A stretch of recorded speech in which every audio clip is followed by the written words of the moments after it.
സിനിമയ്ക്ക് പോകാമെന്ന് പറഞ്ഞപ്പോൾ തന്നെ കാത്തുക്കുട്ടി വളരെ എനർജറ്റിക് ആയി. കാരണം പോപ്കോൺ കഴിക്കാലോ. അങ്ങനെ ഞങ്ങൾ വളരെ നേരത്തെ തിയേറ്ററിൽ എത്തി കേട്ടോ.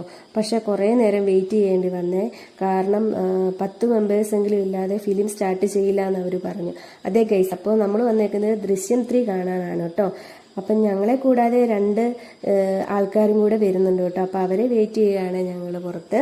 അപ്പോൾ അവരെ നമുക്ക് കാണാം. ആരാണെന്ന് നിങ്ങൾക്ക് ഗസ് ചെയ്യാമോ? അപ്പോൾ അവർക്ക് വേണ്ടി ഞങ്ങളിങ്ങനെ വെയിറ്റ് ചെയ്തു. കുറേ നേരം നിന്ന് കഴിഞ്ഞിട്ടാണ് കേട്ടോ അവർ വന്നത്. വേറെ ആരുമല്ല, എൻ്റെ ഗ്രേസിമയും അപ്പായാണ് വന്നത്. സിനിമ കാണാൻ അത്ര വലിയ ആഗ്രഹമൊന്നുമില്ലെങ്കിലും എൻ്റെ ഒരു നിർബന്ധത്തിന് വഴങ്ങി അവർ വന്നതാണ്. എനിക്ക് ഇതൊരു സ്പെഷ്യൽ മൊമെന്റ് തന്നെയാണ് കേട്ടോ. എന്നെ പോലെ തന്നെ ചില ആൾക്കാരൊക്കെ ഉണ്ടാകും അല്ലേ, ഇതുപോലെ അപ്പൻ്റെയും അമ്മയുടെയും കൂടെയൊക്കെ ഒന്ന് ടൈം സ്പെൻഡ് ചെയ്യാനും അവരുടെ കൂടെ ഫുഡ് അടിക്കാനും ഒക്കെ ആഗ്രഹിക്കുന്ന ഒത്തിരി ആൾക്കാരുണ്ടാകും അല്ലേ.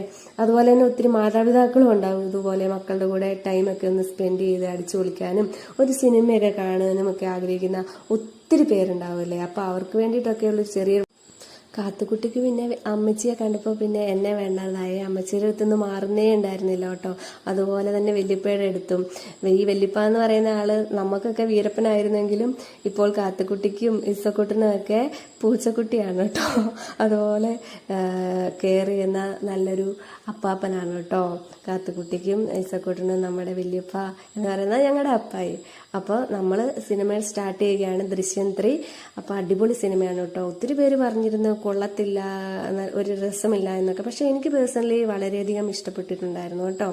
അപ്പോൾ നിങ്ങളൊക്കെ കണ്ടിട്ടുണ്ടായിരുന്നു, എന്താണ് നിങ്ങളുടെ അഭിപ്രായം? അത് കമൻസിലൂടെ പറയാൻ മറക്കരുത് കേട്ടോ.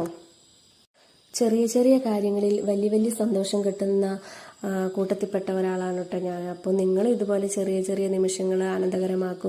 നെക്സ്റ്റ് മൊമെന്റ് എന്താ സംഭവിക്കുന്നതെന്ന് നമുക്ക് അറിയത്തില്ലല്ലോ.